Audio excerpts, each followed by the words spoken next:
Assalamualaikum warahmatullahi wabarakatuh. Selamat datang di channel Sunyi Memanggil, tempat di mana kisah-kisah yang terkubur kembali bangkit dalam kegelapan malam. Sebelum cerita dimulai, pastikan kalian sudah menekan tombol like, tulis komentar kalian di bawah tentang kejadian paling menyeramkan yang pernah kalian alami. Dan jangan lupa subscribe channel Sunyi Memanggil, agar kalian tidak ketinggalan cerita-cerita horor yang akan terus memanggil kalian setiap malam. Karena malam ini, sunyi, tidak lagi sepi. Hujan gerimis turun sejak sore, membasahi jalan kecil di pinggir kota yang biasanya ramai oleh suara motor dan pedagang kaki lima. Lampu-lampu toko mulai menyala satu persatu, memantulkan warna kekuningan di genangan air seperti mata redup yang mengawasi setiap orang lewat. Di ujung pertigaan sempit, berdiri sebuah kios bunga tua beratap seng karatan. Ukurannya kecil, tetapi selalu dipenuhi karangan bunga dengan warna mencolok. Orang-orang mengenalnya sebagai toko Melati Indah. Pemiliknya bernama Pak Wiryo, pria kurus berusia sekitar 50 tahun dengan wajah pucat dan sorot mata yang sulit ditebak. Ia jarang tersenyum. Tangannya selalu dingin seperti baru dicelupkan ke air sumur. Namun anehnya, kios sederhana itu tidak pernah sepi pembeli. Setiap malam, mobil-mobil mahal berhenti di depan toko. Beberapa pria berpakaian rapi turun tanpa banyak bicara, lalu memesan karangan bunga dalam jumlah besar. Tidak ada tawar-menawar, tidak ada percakapan panjang. Mereka hanya menyebut nama, alamat, kemudian pergi sebelum tengah malam. Hal paling ganjil bukanlah jumlah pesanan itu.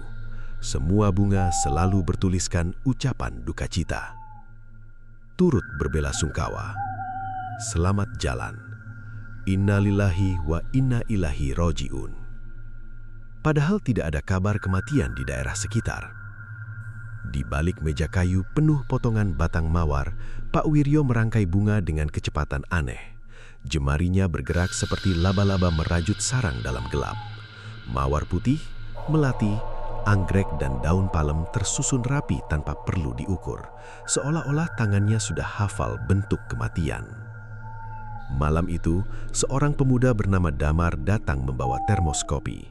Ia baru 2 minggu bekerja membantu di kios tersebut.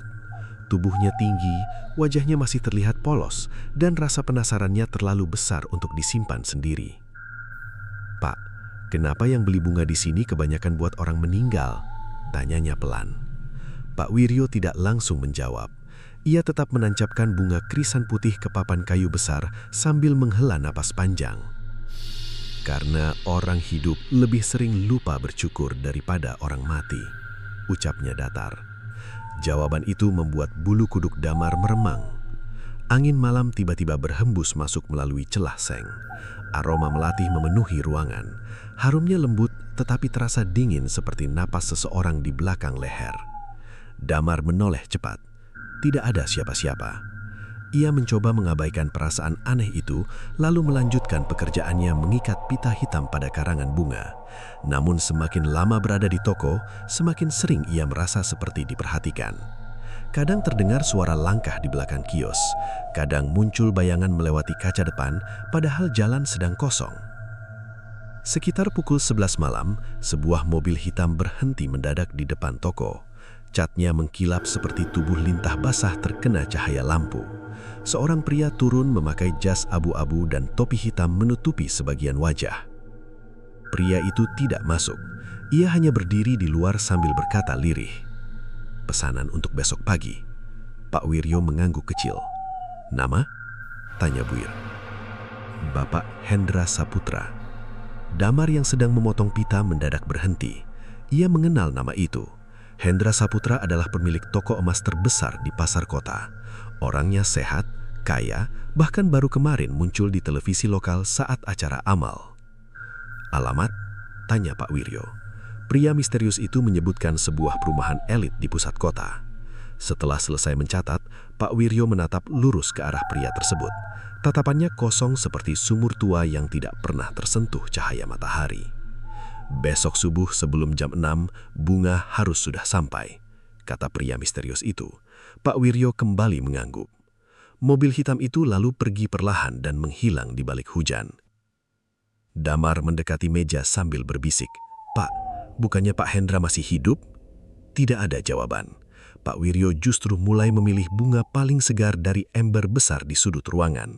Mawar putih, melati, dan anggrek ungu disusun membentuk lingkaran rapi menyerupai karangan pemakaman bangsawan. Suasana toko mendadak sunyi, yang terdengar hanya suara gunting memotong batang bunga. Cekrek, cekrek, cekrek. Bunyi itu seperti hitungan mundur menuju sesuatu yang buruk. Damar memperhatikan wajah Pak Wiryo yang tetap tenang. Tidak ada raut bingung, tidak ada keraguan, seolah pria tua itu sudah mengetahui sesuatu yang belum terjadi. Lalu tanpa menoleh sedikit pun, Pak Wiryo berkata pelan, "Besok pagi, kota ini akan ramai." Kalimat itu terdengar ringan, namun entah kenapa, dada Damar terasa sesak setelah mendengarnya. Subuh datang bersama kabut tipis yang menggantung di atas jalan kota seperti kain lusuh berwarna abu. Udara terasa dingin menusuk tulang. Damar berdiri di depan toko sambil memandangi karangan bunga besar yang selesai dibuat semalam. Ukurannya hampir setinggi tubuh orang dewasa.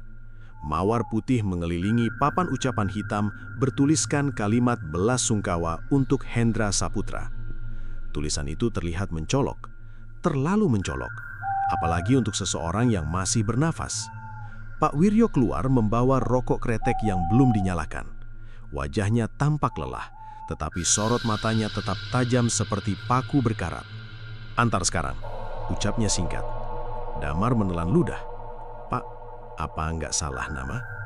Pria tua itu diam beberapa detik. Tatapannya beralih ke langit mendung. "Hidup sama mati, cuma beda langkah," jawabnya pelan. Kalimat itu menggantung di kepala Damar seperti suara lonceng di lorong kosong. Dengan perasaan tidak nyaman, ia menaikkan karangan bunga ke bak motor pengangkut. Tali pengikat dikencangkan berkali-kali agar papan besar itu tidak jatuh selama perjalanan. Setelah mesin dinyalakan, Damar melaju menembus jalanan yang masih sepi. Sepanjang perjalanan, pikirannya dipenuhi bayangan buruk. Ia merasa sedang membawa sesuatu yang bukan sekedar bunga. Ada hawa aneh keluar dari rangkaian melati putih itu. Aromanya lembut, tetapi membuat kepala terasa berat. Mirip bau ruangan lama yang tertutup bertahun-tahun. Perumahan tempat Hendra Saputra tinggal berada di kawasan elit dengan gerbang tinggi dan taman rapi. Rumah-rumah besar berjajar seperti benteng sunyi milik orang kaya yang takut kehilangan segalanya. Saat Damar berhenti di depan rumah tujuan, matahari baru muncul sedikit dari balik awan. Ia terdiam. Rumah itu tampak normal. Beberapa pembantu sedang menyapu halaman. Mobil mewah terparkir rapi. Bahkan terdengar suara televisi dari dalam rumah. Tidak ada tanda kematian. Seorang satpam menghampiri sambil mengernyit bingung. Cari siapa? Damar menunjuk karangan bunga di belakang motornya. Kiriman untuk Pak Hendra. Satpam membaca tulisan di papan bunga. Seketika wajahnya berubah pucat. Ini bercanda. Belum sempat Damar menjawab, pintu rumah terbuka. Seorang pria gemuk berusia sekitar 60 tahun keluar sambil mengenakan pakaian olahraga mahal. Wajahnya segar, bahkan sempat tersenyum kecil ketika melihat keributan di depan pagar. Itu Hendra Saputra, masih hidup, masih sehat. Jantung Damar berdetak lebih cepat. Hendra berjalan mendekat, lalu berhenti saat membaca tulisan belas sungkawa di papan besar tersebut. Senyumnya perlahan menghilang seperti lilin terkena angin. "Siapa yang kirim beginian?" tanyanya pelan. Damar gugup. "Saya cuma kurir, Pak." Suasana mendadak terasa berat. Bahkan udara pagi seperti ikut menahan nafas. Hendra menatap rangkaian bunga cukup lama. Matanya bergerak perlahan dari mawar putih ke pita hitam di bagian bawah. Wajahnya kini terlihat tegang. "Aneh," gumamnya. 3 hari terakhir saya mimpi didatangi perempuan bawa bunga melati." Damar merasakan tengkuknya dingin. Satpam buru-buru meminta karangan itu dibawa pergi, tetapi Hendra malah mengangkat tangan menghentikannya. "Taruh saja di depan pagar." "Pak," tanya satpam heran. "Biar saya lihat." Damar menurunkan papan bunga dengan tangan gemetar. Saat itulah Damar menyadari sesuatu. Di antara susunan melati putih, ada cairan merah menetes perlahan seperti darah segar. Matanya membelalak. Ia mendekat sedikit untuk memastikan. Namun cairan itu tiba-tiba menghilang, seolah tadi hanya hayalan. Hendra masih berdiri memandangi bunga tersebut tanpa bicara. Sorot matanya berubah kosong seperti orang yang baru mendengar kabar buruk. Damar segera pamit lalu pergi meninggalkan rumah besar itu. Namun sepanjang perjalanan pulang, perasaan takut terus mengikutinya seperti bayangan hitam di belakang tubuh. Sekitar pukul 9 pagi, kota mendadak ramai. Suara sirene ambulans melintas cepat menuju kawasan elit. Orang-orang mulai berkumpul di pinggir jalan. Pedagang membicarakan sesuatu dengan wajah tegang. Bahkan beberapa pengendara berhenti hanya untuk mendengar kabar yang beredar. Damar yang sedang membeli sarapan di warung langsung membeku saat mendengar nama yang disebut. Hendra Saputra meninggal mendadak. Sendok di tangan Damar jatuh ke meja. Pemilik warung melanjutkan cerita dengan suara pelan penuh rasa takut. Katanya kena serangan jantung waktu duduk di ruang tamu. Aneh banget, sebelum mati, dia sempat teriak ada perempuan berdiri di depan rumah sambil bawa bunga. Tubuh Damar terasa lemas. Pikirannya langsung kembali kepada karangan bunga tadi pagi, pada aroma melati, pada cairan merah di sela bunga putih, dan pada ucapan Pak Wiryo semalam. Besok pagi, kota ini akan ramai. Damar buru-buru kembali ke toko, nafasnya memburu sepanjang jalan. Saat tiba, ia melihat Pak Wiryo sedang duduk santai di depan kios sambil menyiram bunga mawar seperti tidak terjadi apa-apa. Pak Wiryo melirik sekilas. "Sudah dengar kabarnya?" tanyanya datar. Damar mendekat dengan wajah pucat. "Bapak tahu dia bakal mati." Pak Wiryo tersenyum tipis. Senyum kecil yang lebih menyerupai retakan pada tembok tua. Lalu dengan suara pelan ia berkata, "Bunganya tidak pernah salah alamat." Hujan turun lebih deras malam itu. Air mengguyur atap seng toko bunga hingga menimbulkan suara berisik seperti ribuan jari mengetuk tanpa henti. Jalanan di depan kios mulai sepi. Lampu kendaraan hanya sesekali melintas, lalu hilang ditelan kabut. Damar duduk diam di dekat meja perangkai bunga sambil memandangi televisi kecil yang tergantung di sudut ruangan. Berita kematian Hendra Saputra terus diputar sejak sore. Wartawan menyebut pria kaya itu meninggal mendadak akibat gagal jantung. Namun, warga sekitar mulai membicarakan hal lain. Mereka bilang, sebelum menghembuskan nafas terakhir, Hendra sempat menjerit ketakutan sambil menunjuk halaman rumah, tempat karangan bunga duka berdiri. Damar mematikan televisi. Tenggorokannya terasa kering. Sejak pagi pikirannya tidak tenang. Bayangan wajah Hendra saat membaca papan ucapan terus muncul seperti potongan mimpi buruk yang berulang. Ada ketakutan aneh di mata pria itu. Ketakutan yang tidak bisa dijelaskan dengan kata biasa. Pak Wiryo tetap bekerja seperti biasa. Ia sedang memotong batang anggrek ungu dengan gerakan pelan dan rapi. Ekspresinya tenang, seperti seseorang yang sudah terlalu sering melihat kematian. "Pak," suara Damar terdengar ragu. "Bapak sebenarnya siapa?" Tidak ada jawaban. Pria tua itu mengambil beberapa bunga melati lalu merendamnya ke dalam ember kecil berisi air keruh. Cairannya tampak kemerahan terkena cahaya lampu. Damar memperhatikan dengan dahi berkerut.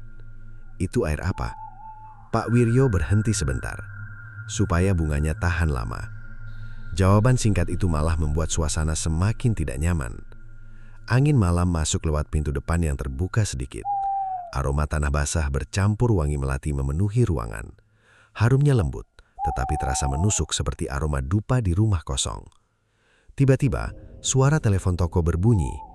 Kring, kring, kring. Damar refleks mengangkat gagang. "Halo?" Di seberang sana tidak ada suara, hanya nafas pelan, panjang, berat. Mirip seseorang yang berdiri sangat dekat dengan lubang telepon. "Halo?" ulang Damar. Beberapa detik kemudian terdengar suara perempuan berbisik lirih. "Bunganya sudah sampai." Sambungan langsung terputus. Bulu kuduk Damar berdiri. Ia menoleh ke arah Pak Wiryo yang ternyata sudah memperhatikannya sejak tadi. "Siapa?" tanya pria tua itu. Damar menelan ludah. "Perempuan?" Suaranya aneh. Pak Wiryo kembali merangkai bunga tanpa terlihat terkejut sedikit pun. Seolah panggilan seperti itu sudah biasa terjadi. Malam semakin larut. Jarum jam menunjukkan pukul 11:30 ketika sebuah mobil ambulans melintas pelan di depan toko. Lampunya berkedip merah seperti mata setan di tengah hujan. Damar mengikuti kendaraan itu dengan tatapan kosong. Entah kenapa, sejak bekerja di kios bunga ini, ia jadi sering melihat ambulans lewat. Terlalu sering. Beberapa menit kemudian, suara motor berhenti di depan toko. Seorang pria muda memakai jas hujan masuk sambil membawa amplop coklat. "Pesanan baru," katanya singkat. Pak Wiryo menerima amplop itu tanpa banyak bicara. Setelah pria tersebut pergi, ia membukanya perlahan. Damar yang penasaran mencoba mengintip. Di dalam amplop terdapat foto seorang wanita muda berambut panjang dengan senyum cerah.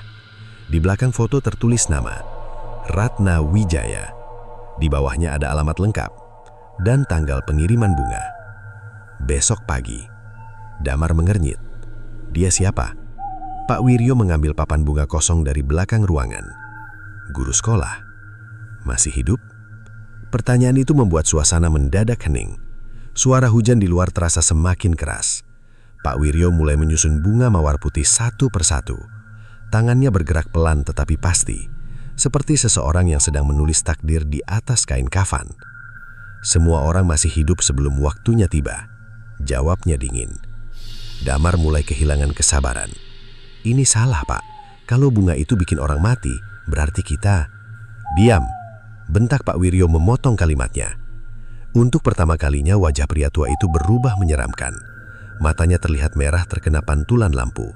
Rahangnya mengeras seperti menahan amarah besar. Damar mundur satu langkah. Nafasnya tercekak. Pak Wiryo menatap lurus ke arahnya lalu berkata pelan, "Kamu pikir kematian datang karena bunga?" Ruangan terasa semakin dingin. Bunga cuma penanda. Penanda apa? Pak Wiryo tersenyum tipis. Senyum yang terlihat lebih menyeramkan daripada kemarahan. Penanda kalau mereka sudah dipanggil. Petir menyambar di luar toko. Cahaya putih sesaat menerangi seluruh ruangan. Dan pada detik singkat itu, Damar melihat sesuatu di kaca depan kios. Sesosok perempuan berdiri di tengah hujan. Rambutnya panjang menutupi wajah. Tangannya memegang setangkai melati putih. Tubuhnya diam seperti patung kuburan. Damar langsung menoleh ke arah pintu. Kosong, tidak ada siapa-siapa. Jantungnya berdegup kencang seperti genderang perang. "Pak," bisiknya gemetar. Pak Wiryo tetap merangkai bunga. "Kalau mulai melihat perempuan itu," katanya tanpa mengangkat kepala, "berarti kamu sudah terlalu lama di sini." Kalimat itu terasa seperti es yang dimasukkan ke dalam dada. Damar mencoba menenangkan nafasnya, tetapi pikirannya semakin kacau. Ia mulai sadar ada sesuatu yang salah dengan toko ini. Bukan sekedar pesugihan biasa. Ada rahasia gelap yang tersembunyi di balik setiap bunga duka yang keluar dari kios tua itu. Lalu tiba-tiba, kring, kring, kring. Telepon kembali berbunyi. Pak Wiryo mengangkatnya perlahan. Ia mendengarkan beberapa detik tanpa bicara, kemudian menjawab singkat. "Siapkan rumah dukanya." Pagi datang tanpa cahaya matahari. Langit tampak kelabu seperti kain kafan yang dibentangkan di atas kota. Udara lembab menyelimuti jalanan sempit di sekitar toko bunga. Orang-orang mulai membuka warung, tetapi suasana terasa berbeda. Bisik-bisik tentang kematian Hendra Saputra masih menyebar kemana-mana seperti asap tipis yang sulit hilang. Damar hampir tidak tidur semalaman. Bayangan perempuan membawa melati terus muncul di kepalanya. Setiap kali memejamkan mata, sosok itu terasa semakin dekat. Rambut panjangnya menutupi wajah pucat, sementara aroma bunga menyerupai bau kamar mayat yang baru dibersihkan. Ia datang lebih pagi dari biasanya. Toko masih setengah tertutup saat Damar tiba. Pak Wiryo belum terlihat, hanya suara radio tua yang menyala pelan dari dalam kios. Lagu keroncong samar terdengar seperti nyanyian dari masa lampau. Di atas meja utama sudah ada karangan bunga baru. Tulisan di pita hitam membuat tenggorokan Damar tercekak. Turut berduka cita atas meninggalnya Ratna Wijaya. Padahal perempuan itu masih hidup. Atau setidaknya masih hidup tadi malam. Damar memegang tepi meja erat-erat. Dadanya mulai dipenuhi rasa takut yang sulit dijelaskan. Semua kejadian terasa seperti lingkaran setan. Nama muncul, bunga dibuat, lalu kematian datang. Tidak pernah meleset. Ia mencoba meyakinkan diri kalau semua hanya kebetulan, namun pikirannya sendiri menolak percaya. Kebetulan tidak mungkin terjadi berkali-kali seperti jarum jam yang terus kembali pada angka sama. Saat sedang melamun, suara pintu belakang berderit pelan. Krik. Damar menoleh cepat. Pak Wiryo keluar sambil membawa ember tua berisi air merah keruh. Cairannya bergoyang perlahan, seperti darah yang belum mengering sempurna. "Pak, air ini sebenarnya apa?" Pak Wiryo berhenti berjalan. Tatapannya kosong. "Kamu terlalu banyak tanya."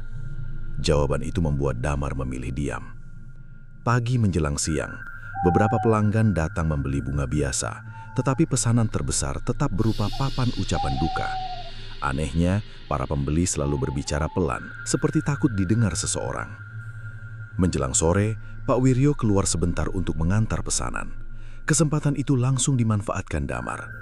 Rasa penasaran yang sejak awal dipendam kini tumbuh semakin besar, seperti akar pohon liar yang merusak pondasi rumah. Ia mulai memperhatikan seluruh bagian toko. Rak bunga, meja potong, lemari tua. Tidak ada sesuatu mencurigakan.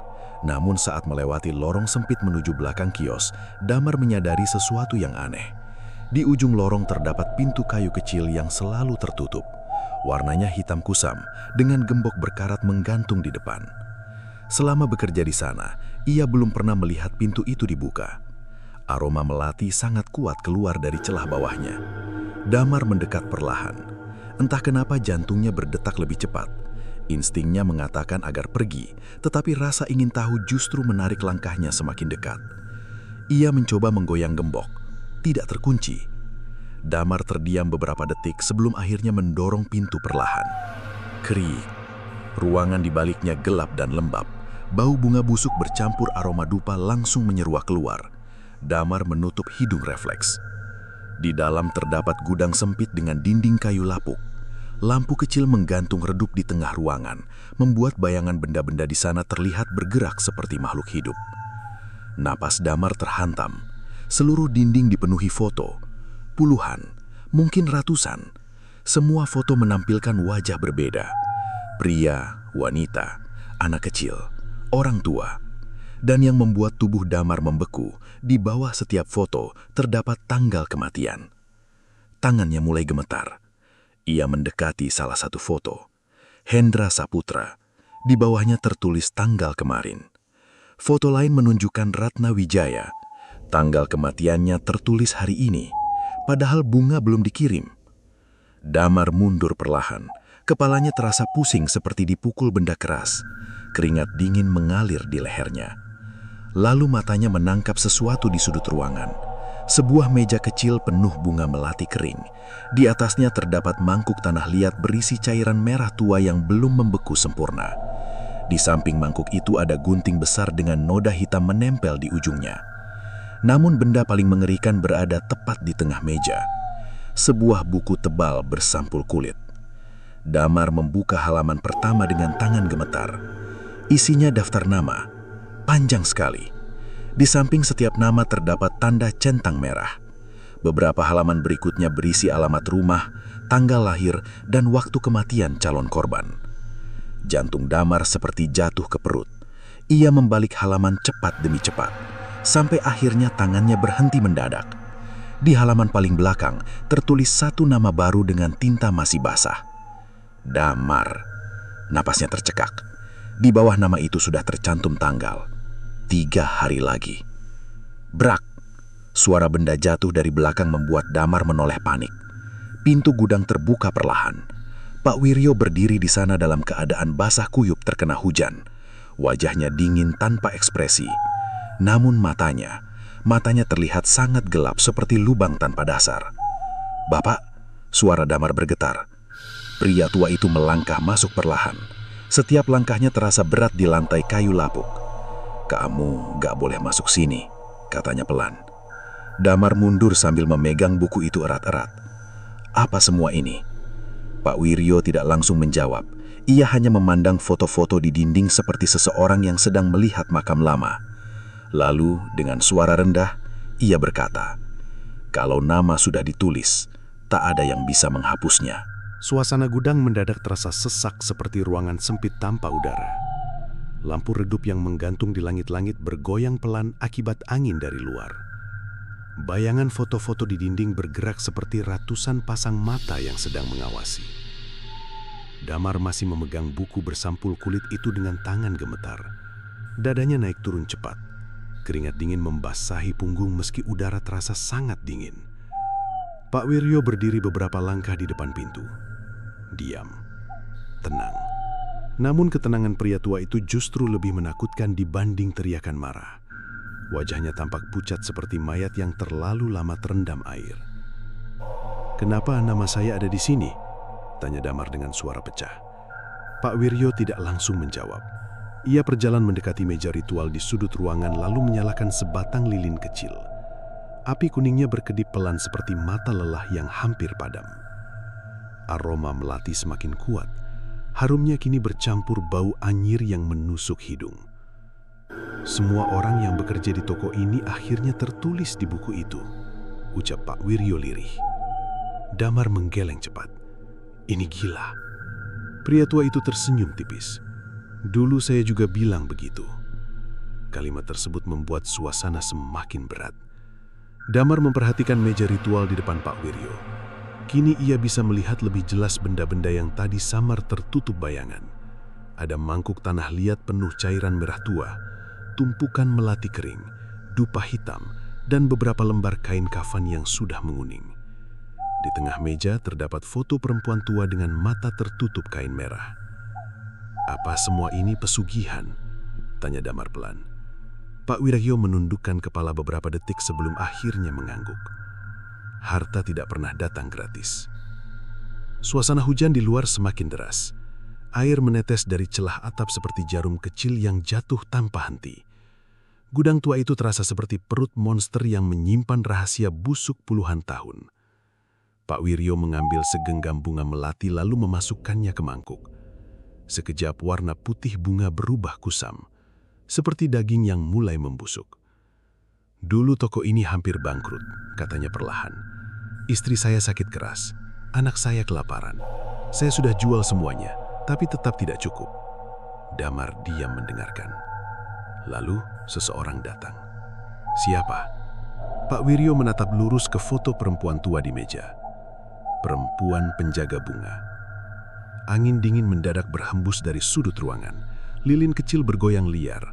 Bayangan hitam bergerak di dinding seperti rambut panjang yang melambai. Damar merasakan tengkuknya merinding.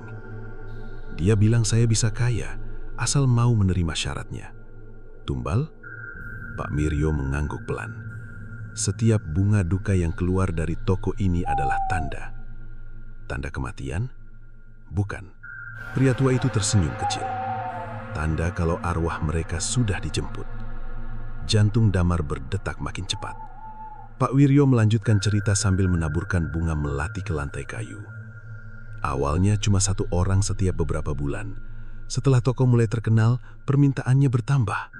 Semakin banyak bunga terjual, semakin besar kekayaan yang datang. Damar mulai memahami sesuatu yang membuat perutnya mual. Semua keberuntungan toko itu dibayar dengan nyawa manusia. Ia mundur perlahan. "Kalau begitu, Hendra Saputra?" Pak Wiryo menatap lurus ke matanya. Sudah dipilih. Ruangan terasa membeku. Damar memandang daftar nama di buku tua itu. Kini tulisan-tulisan tersebut tampak seperti kuburan kecil yang berjajar rapi menunggu penghuni berikutnya. "Tapi kenapa harus ada bunga?" tanyanya lirih. Pak Wiryo mengambil satu tangkai melati putih lalu menunjukkannya ke arah lampu. Karena bunga itu lambang perpisahan. Kelopak putihnya tampak indah. Namun pada bagian ujung terlihat noda merah kecil seperti bercak darah. Semakin harum bunganya, semakin dekat kematian datang. Tiba-tiba suara ketukan terdengar dari luar gudang. Tok, tok, tok. Pelan, teratur. Damar langsung menoleh.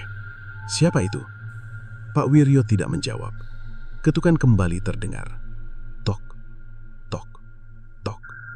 Kali ini lebih keras, seolah seseorang berdiri tepat di balik pintu belakang toko. Damar merasa nafasnya tercekak. Pak Wiryo justru mengambil dupa hitam lalu menyalakannya. Asap tipis naik perlahan membentuk lengkungan aneh di udara. "Jangan buka pintunya," katanya pelan. "Kenapa?" Pria tua itu memejamkan mata sebentar sebelum akhirnya berkata, "Kalau dia sudah datang, berarti ada yang akan dibawa malam ini." Suara ketukan berubah menjadi gesekan panjang. Sret. Seperti kuku cajam menggores kayu tua. Jantung Damar hampir meloncat keluar. Ia melangkah mundur hingga menabrak rak bunga di belakangnya. Beberapa tangkai mawar jatuh berserakan di lantai. Lalu tiba-tiba, suara perempuan terdengar dari luar pintu. Lembut, pelan, namun membuat darah terasa dingin. "Pak Wiryo," Damar membetul. Suara itu sama persis seperti penelpon misterius semalam. Bunganya belum selesai. Pak Wiryo berdiri perlahan sambil membawa mangkuk merah tadi. Wajahnya kini terlihat sangat pucat, seperti orang sakit yang tidak tidur berhari-hari. "Dia terlambat," gumamnya. Damar menatap pintu dengan ketakutan. Dari celah bawah kayu tua, cairan merah mulai merembes masuk sedikit demi sedikit, mirip darah segar. Lalu aroma melati memenuhi seluruh ruangan, terlalu harum, terlalu pekat, sampai membuat kepala terasa pening. Pak Wiryo memejamkan mata sambil berbisik lirih. Kalau sudah mencium bau itu, berarti ajal sedang berdiri di depan pintu. Bau melati memenuhi gudang seperti kabut tebal yang menyusup ke paru-paru. Harumnya tidak lagi menenangkan. Aroma itu berubah menjadi sesuatu yang membuat kepala berat dan dada sesak, mirip ruangan pengap yang bertahun-tahun tidak pernah dibuka. Damar berdiri kaku menatap pintu belakang. Cairan merah terus merembes dari celah kayu lapuk. Perlahan membentuk garis tipis di lantai seperti ular kecil merayap mencari mangsa. Tok, tok, tok. Ketukan kembali terdengar. Kali ini lebih lambat, namun justru terasa lebih menyeramkan. Pak Wiryo memegang mangkuk tanah liat erat-erat sambil komat kamit membaca sesuatu yang tidak dimengerti Damar. Suaranya lirih, seperti bisikan orang mengigau. "Pak, siapa di luar?" tanya Damar dengan napas gemetar. Pria tua itu tidak langsung menjawab. Tatapannya tetap tertuju pada pintu. "Penagih janji." Jawaban singkat itu membuat tenggorokan Damar terasa kering. Angin dingin tiba-tiba berhembus kuat hingga lampu kecil di gudang berkedip-kedip. Bayangan foto-foto korban di dinding bergerak seperti orang hidup. Mata mereka terlihat mengikuti setiap langkah Damar. Krek! Pintu kayu bergoyang pelan, seolah ada seseorang mulai mendorong dari luar. Damar mundur cepat. Jantungnya berdetak sangat keras sampai telinganya sendiri bisa mendengar bunyinya. Ia ingin lari keluar toko, tetapi lututnya terasa lemah seperti kehilangan tenaga. Pak Wiryo menaburkan bunga melati ke lantai, membentuk lingkaran kecil di depan pintu. "Jangan keluar dari garis ini," katanya tegas. "Kalau keluar?" Pria tua itu menelan ludah pelan. "Dia bakal tahu kamu bisa melihatnya." Belum sempat Damar bertanya lagi, suara gesekan terdengar di balik pintu. Sret, sret. Seperti kuku panjang menggores kayu. Perlahan, sabar, mirip seseorang yang menikmati rasa takut korbannya. Damar menutup mulut menahan napas. Lalu, suara perempuan itu terdengar lagi. "Kembalikan yang bukan milikmu." Nada bicaranya lembut, tetapi terasa dingin seperti air kuburan saat malam.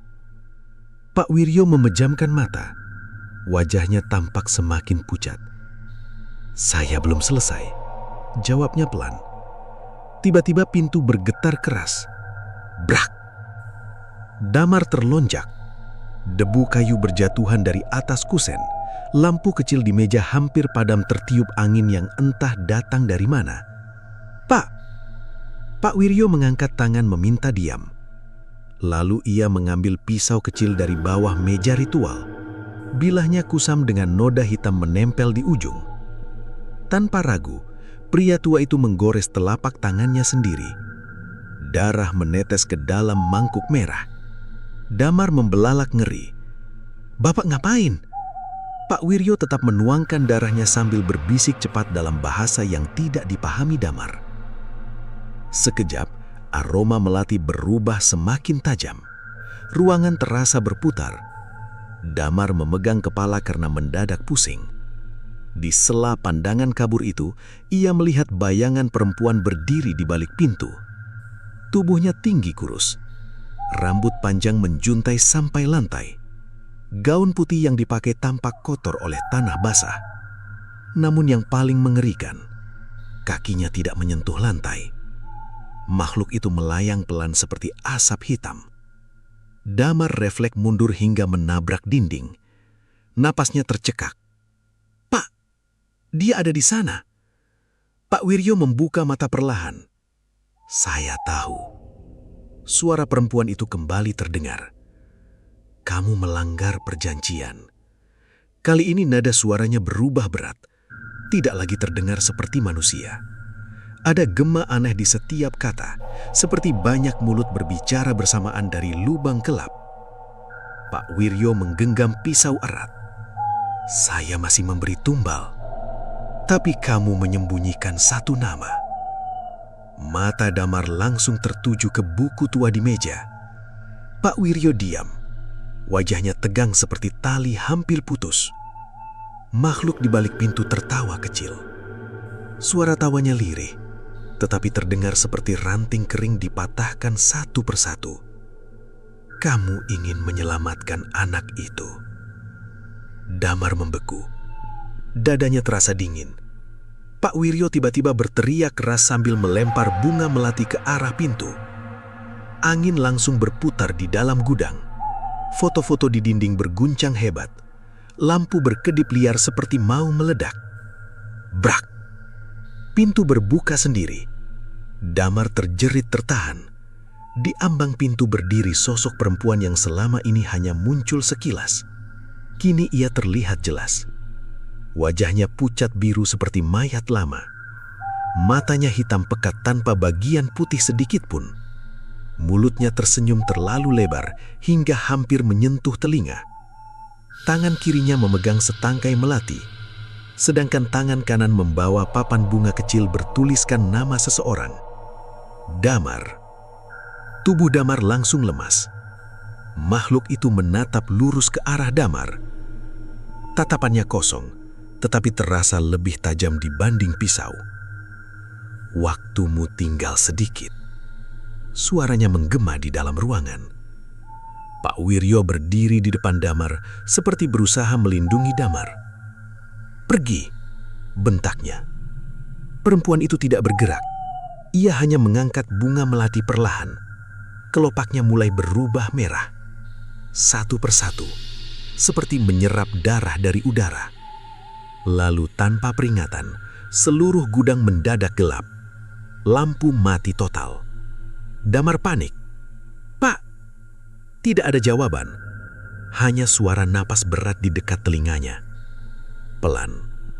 Dingin. Lalu suara perempuan itu berbisik sangat dekat di belakang kepala Damar. "Kematian sudah mencium baumu." Dalam keadaan gelap gulita, Damar merasakan sesuatu menyentuh pundaknya. Tangannya dingin, basah, dan berbau kuburan. Gelap menyelimuti gudang seperti kain hitam yang menutup peti mati. Damar tidak berani bergerak. Napasnya tercekat saat tangan dingin itu masih menempel di pundaknya. Bau tanah basah bercampur melati menusuk hidung hingga membuat perutnya mual. Detik demi detik terasa panjang, seperti seseorang menarik waktu pelan-pelan hanya untuk menikmati rasa takut. "Pak," bisik Damar lirih. Tidak ada jawaban. Hanya suara hujan di luar yang terdengar samar melalui atap seng tua. Tiba-tiba, cetak, lampu kembali menyala. Damar langsung menoleh ke belakang. Kosong, tidak ada siapa-siapa. Namun bekas telapak tangan berwarna hitam terlihat jelas di pundak bajunya. Bentuknya panjang dengan jari-jari kurus menyerupai ranting pohon kering. Pak Wiryo berdiri di dekat meja ritual sambil terengah-engah. Wajahnya pucat seperti lilin meleleh. Darah dari telapak tangannya masih menetes ke lantai kayu. Makhluk perempuan tadi sudah menghilang, tetapi aroma melati tetap memenuhi ruangan. "Dia pergi?" tanya Damar dengan suara gemetar. Pak Wiryo mengangguk pelan. "Untuk sementara." Damar mendekat cepat. "Apa maksudnya sementara?" Pria tua itu duduk perlahan di kursi tua. Tubuhnya tampak lemah seperti orang yang baru selesai bertarung melawan sesuatu yang jauh lebih kuat. "Dia nggak akan berhenti sampai namamu diambil." Kalimat itu membuat dada Damar terasa kosong. Ia melihat papan bunga kecil bertuliskan namanya masih terletak di lantai depan pintu. Kelopak melati di sekelilingnya kini berubah merah tua seperti dicelup darah segar. Damar mundur satu langkah. "Aku mau pergi dari sini." Pak Wiryo tertawa kecil. Tawa lemah penuh kelelahan. "Kalau bisa lari, saya sudah melakukannya sejak dulu." Suasana mendadak sunyi. Hanya suara air hujan yang jatuh dari ujung atap terdengar seperti hitungan waktu menuju sesuatu yang buruk. Damar mencoba berpikir jernih, namun kepalanya dipenuhi ketakutan. Semua terasa tidak masuk akal. Toko bunga ini seperti pintu menuju sesuatu yang lebih gelap daripada kematian. Matanya kembali tertuju pada buku daftar nama di meja. "Kalau buku itu dibakar?" tanyanya cepat. Pak Wiryo menggeleng. "Percuma." "Kenapa?" "Itu nama-nama bukan ditulis tinta biasa." Pria tua tersebut membuka halaman tengah buku perlahan. Di antara lembar kusam terlihat tulisan merah yang tampak masih basah meski kertasnya tua. "Itu darah." Bulu kuduk Damar berdiri. Pak Wiryo melanjutkan dengan suara pelan. "Setiap nama ditulis memakai darah orang yang sudah dipilih. Selama tulisannya belum hilang, ajal mereka tetap berjalan." Damar merasakan lututnya melemas. Ia tidak lagi tahu mana yang lebih menyeramkan, makhluk perempuan itu atau kenyataan bahwa hidupnya kini hanya tinggal hitungan hari. Malam semakin larut. Hujan mulai reda meninggalkan kabut tipis di luar toko. Jalanan kosong seperti kota mati. Lampu jalan berkelip pelan diterpa angin. Pak Wiryo berdiri lalu berjalan menuju ruang utama kios. Damar mengikuti dari belakang. Begitu sampai di depan toko, ia langsung terdiam. Di atas meja perangkai bunga sudah ada papan besar baru yang belum pernah dilihat sebelumnya. Ukurannya jauh lebih besar dibanding pesanan lain. Rangkaian mawarnya berwarna putih pucat, sedangkan pita hitam di tengah tampak masih kosong. "Ada pesanan lagi?" tanya Damar lirih. Pak Wiryo tidak menjawab. Ia mengambil kuas kecil dan mencelupkannya ke cairan merah dalam mangkuk logam, lalu perlahan mulai menulis di pita hitam. Setiap goresannya terasa lambat, berat, seperti seseorang sedang mengukir nama di batu nisan. Damar memperhatikan tanpa berkedip, sampai akhirnya tulisan itu selesai. Tubuhnya langsung membeku. Turut berduka cita atas meninggalnya Damar. Napasnya berhenti sesaat. Dunia seperti runtuh di depan matanya. "Tidak," bisiknya pelan. Pak Wiryo menaruh kuas kembali. "Saya berusaha menunda," katanya lirih. Tapi dia sudah mulai menagih. Damar mundur perlahan sambil menggeleng. "Aku belum mau mati." Wajah Pak Wiryo terlihat penuh penyesalan. "Saya juga pernah bilang begitu." Tiba-tiba suara motor berhenti di depan toko. Braak. Damar dan Pak Wiryo langsung menoleh. Seorang pria tua turun dari motor sambil membawa payung hitam. Wajahnya pucat dan matanya cengkung seperti orang yang lama tidak tidur. Ia masuk tanpa salam. Tatapannya langsung tertuju pada papan bunga bertuliskan nama Damar. "Sudah selesai?" tanyanya datar. Jantung Damar berdegup liar. "Siapa dia?" bisiknya. Pak Wiryo menjawab pelan tanpa menoleh. "Pengantar rumah duka." Pria asing itu mengeluarkan amplop coklat tebal lalu menyerahkannya ke Pak Wiryo. Alamatnya sudah disiapkan. Damar mulai panik. Apa maksudnya alamat? Pria tua pengantar itu akhirnya menatap Damar. Sorot matanya dingin seperti kaca jendela rumah kosong. Kemudian ia berkata pelan, "Tempat kematianmu." Udara malam terasa semakin dingin setelah pria pengantar itu pergi. Kabut turun perlahan menutupi jalanan di depan toko bunga seperti asap tipis dari lubang krematorium. Lampu jalan tampak redup, seolah cahaya pun enggan berada terlalu lama di sekitar kios bunga tersebut. Damar masih berdiri mematung di depan papan bunga bertuliskan namanya sendiri. Dadanya sesak, pikirannya kacau seperti benang kusut yang ditarik paksa. Melihat nama sendiri pada ucapan kematian terasa berbeda dibanding mendengar ancaman biasa. Ada perasaan aneh yang sulit dijelaskan. Mirip seseorang yang tanpa sengaja melihat liang kuburnya sudah digali. Pak Wiryo duduk diam sambil menundukkan kepala. Wajah pria tua itu tampak sangat lelah. "Alamatnya di mana?" tanya Damar lirih. Tidak ada jawaban. "Aku tanya alamatnya di mana?" Pak Wiryo mengangkat amplop coklat perlahan, lalu menyerahkannya. Tengah kota lama. Damar langsung membuka isi amplop dengan tangan gemetar.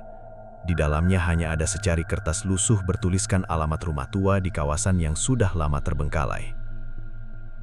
Ia mengenal tempat itu, daerah bekas permukiman lama yang habis terbakar bertahun-tahun silam.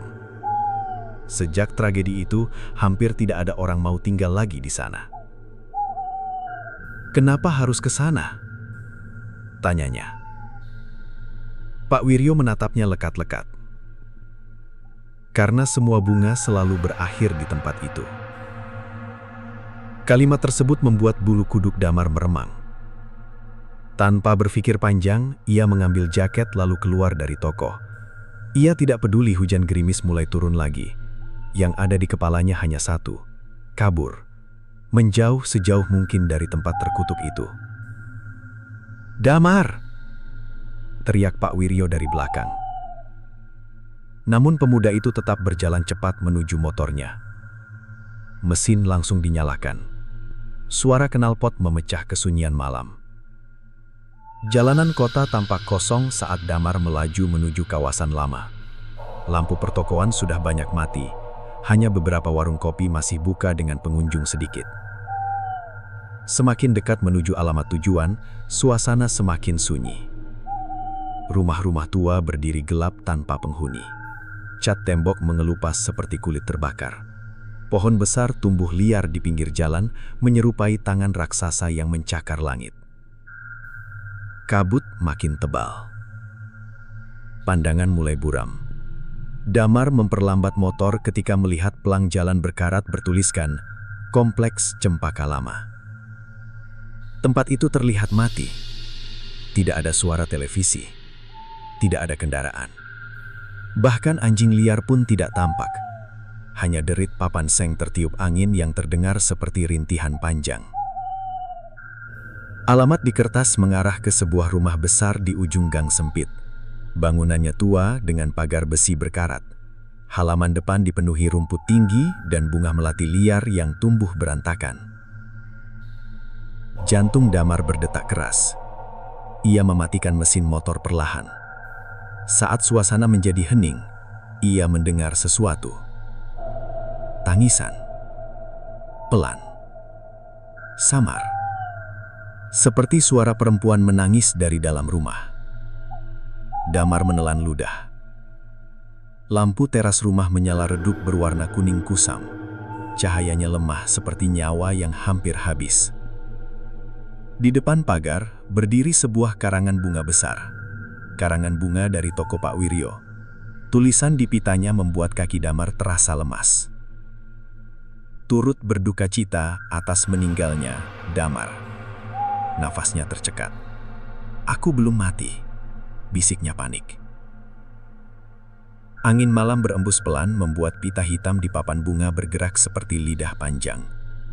Tangisan dari dalam rumah semakin jelas. Damar mencoba mundur, tetapi tiba-tiba pintu rumah terbuka sendiri. Kret.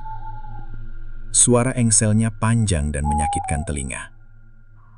Dari dalam muncul cahaya redup disertai aroma melati yang sangat kuat. Terlalu kuat, sampai membuat kepala pening. Langkah Damar terasa berat ketika memasuki halaman rumah. Rumput basah menyentuh sepatunya seperti jari-jari dingin mencoba menahan. Begitu melewati pintu depan, tubuhnya langsung membeku. Ruang tamu rumah itu dipenuhi karangan bunga duka. Puluhan, mungkin ratusan. Semua berasal dari toko Pak Wiryo. Bunga-bunga putih memenuhi lantai seperti salju kematian. Dan lebih mengerikan lagi, setiap papan ucapan memuat nama berbeda. Nama-nama orang-orang yang fotonya ada di gudang belakang toko. Damar melangkah mundur perlahan. Dadanya terasa sesak. Ia baru sadar tempat ini bukan rumah biasa. Ini seperti gudang kematian. Tangisan perempuan kembali terdengar dari lantai atas. Kali ini lebih jelas, lebih dekat.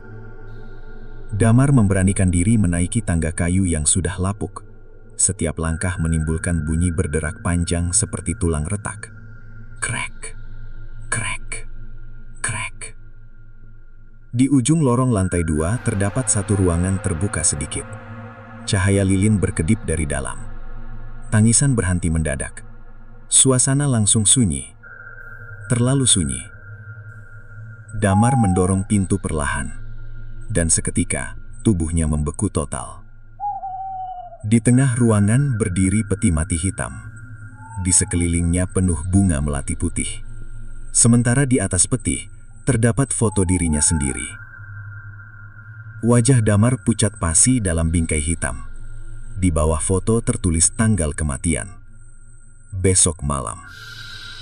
Nafasnya langsung tidak beraturan. Apa ini? Bisiknya gemetar.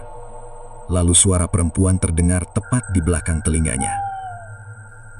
Rumah ini selalu menunggu penghuni baru. Damar menoleh cepat.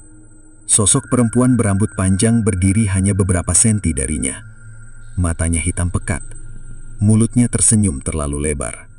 Dan di tangannya ada setangkai melati yang meneteskan darah. Tubuh Damar membeku di depan peti mati hitam. Napasnya terasa berat seperti ada batu besar menindih dada. Sosok perempuan berambut panjang itu berdiri sangat dekat, hingga aroma melati dari tubuhnya menusuk hidung seperti asap dupa di ruang pemakaman. Setangkai bunga di tangannya terus meneteskan cairan merah ke lantai kayu. Tik, tik, tik. Suara tetesannya terdengar pelan, tetapi memukul kepala Damar seperti dentuman palu. Pemuda itu mundur perlahan. Kakinya gemetar hebat. Apa maumu? Tanyanya lirih. Perempuan itu tidak langsung menjawab. Senyumnya justru semakin lebar. Bibir pucatnya terlihat retak seperti tanah kering yang lama tidak terkena hujan. Kamu sudah lama ada di sini, bisiknya. Kalimat itu membuat Damar bingung. Ia melirik foto dirinya di atas peti mati. Tanggal kematian yang tertulis bukan besok, melainkan 3 tahun lalu. Mata Damar membelalak. 3 tahun? Kepalanya mendadak berdenyut keras. Bayangan-bayangan aneh mulai bermunculan di pikirannya seperti pecahan kaca yang disusun paksa. Hujan deras, suara rem kendaraan, jeritan orang-orang, lalu api. Api besar membakar deretan bangunan di kawasan kota lama. Damar memegang kepalanya kuat-kuat. Tidak. Perempuan itu melangkah mendekat tanpa suara. Gaun putihnya bergeser pelan di lantai seperti kabut berjalan. Kamu lupa bagaimana kamu mati, bisiknya. Jantung Damar terasa berhenti sesaat. Mati. Kata itu menggema di kepalanya seperti suara lonceng dari dasar sumur. Tiba-tiba seluruh ruangan berubah gelap. Lalu bayangan lain muncul di depan matanya. Ia melihat dirinya sedang mengendarai motor menuju toko bunga pada malam hujan 3 tahun lalu. Jalan licin, kabut tebal menutupi pandangan. Di persimpangan kota lama, sebuah truk besar muncul tiba-tiba. Brak! Tubuhnya terpental keras ke aspal. Suara tulang patah terdengar jelas. Darah mengalir di jalan bercampur air hujan seperti cat merah disiram sembarangan. Damar terengah. Tubuhnya limbung. Itu bukan mimpi. Perempuan itu mengangguk pelan. Kamu meninggal malam itu. Ruangan kembali berubah normal. Damar menatap tangannya sendiri. Kulitnya perlahan terlihat pucat. Ujung jarinya berubah dingin seperti es. Aku sudah mati. Suara itu keluar nyaris tanpa napas. Perempuan di depannya tersenyum tipis. Kamu tidak sadar karena Pak Wiryo menahan rohmu tetap di toko. Nama itu langsung membuat Damar teringat semuanya. Toko bunga, gudang penuh foto, daftar kematian, karangan bunga duka. Mendadak semua terasa masuk akal dengan cara yang mengerikan. Pak Wiryo bukan sedang memilih korban. Ia hanya menerima nama-nama orang yang memang sudah akan mati. Dan Damar selama ini bukan pekerja biasa. Ia hanyalah arwah yang belum sadar kalau dirinya telah menjadi bagian dari toko itu. Air mata mulai mengalir di pipinya. Kenapa dia melakukan itu? Perempuan itu menatap peti mati hitam di tengah ruangan. Karena dia tidak sanggup sendirian. Suasana mendadak terasa sangat sunyi. Damar perlahan mendekati peti mati. Dengan tangan gemetar, ia membuka tutupnya sedikit demi sedikit. Kret. Napasnya tercekak. Di dalamnya terbujur tubuhnya sendiri. Wajah pucat, pakaian penuh darah. Luka besar di kepala masih terlihat jelas. Tubuh itu sudah membusuk sebagian. Bau anyir langsung memenuhi ruangan. Damar jatuh terduduk. Pikirannya hancur berantakan seperti kaca dilempar ke lantai batu. Aku benar-benar mati. Perempuan berambut panjang itu berdiri di sampingnya. Kini wajahnya tidak terlihat menyeramkan lagi. Sorot matanya justru tampak sedih. Semua arwah di toko bunga itu adalah orang yang menolak pergi. Termasuk aku, termasuk kamu. Damar menutup wajah dengan kedua tangan. Selama ini ia berjalan, berbicara, bahkan bekerja tanpa menyadari dirinya sudah menjadi bagian dari dunia kematian. Lalu tiba-tiba suara langkah terdengar dari bawah rumah. Pelan, berat. Damar menoleh cepat. Pak Wiryo muncul di ambang pintu dengan wajah lelah. Pria tua itu membawa satu karangan bunga terakhir. Tatapan mereka bertemu. Untuk pertama kalinya, Damar melihat kesedihan besar di mata lelaki itu. "Saya minta maaf," ucap Pak Wiryo lirih. "Saya cuma nggak mau sendirian." Air mata jatuh dari wajah pria tua tersebut. Keriput di pipinya tampak dalam, seperti retakan tanah tua. Toko itu sudah mengambil terlalu banyak orang. Damar berdiri perlahan.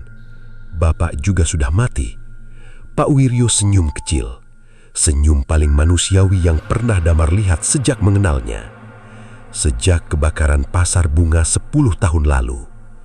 Damar membeku. Bayangan api besar kembali muncul di kepalanya. Kini ia sadar, seluruh pekerja toko bunga, seluruh kurir, bahkan pelanggan yang datang malam hari, sebagian besar bukan manusia hidup. Mereka hanyalah arwah yang belum menemukan jalan pulang. Angin dingin tiba-tiba berhembus masuk melalui jendela rumah tua. Kelopak melati beterbangan memenuhi ruangan seperti hujan putih kecil. Perempuan misterius itu mundur perlahan ke sudut gelap. "Sudah waktunya pergi," bisiknya lembut. Tubuh Pak Wiryo mulai memudar sedikit demi sedikit. Begitu pula dinding rumah, karangan bunga, tangga, semua perlahan berubah menjadi abu tipis yang diterbangkan angin malam. Damar menatap langit-langit rumah yang mulai menghilang. Anehnya, rasa takut dalam dirinya perlahan lenyap, digantikan perasaan ringan seperti beban besar akhirnya terangkat. Sebelum semuanya benar-benar gelap, ia mendengar suara Pak Wiryo untuk terakhir kalinya. Bunga tidak pernah salah alamat. Lalu seluruh rumah duka itu lenyap bersama kabut malam.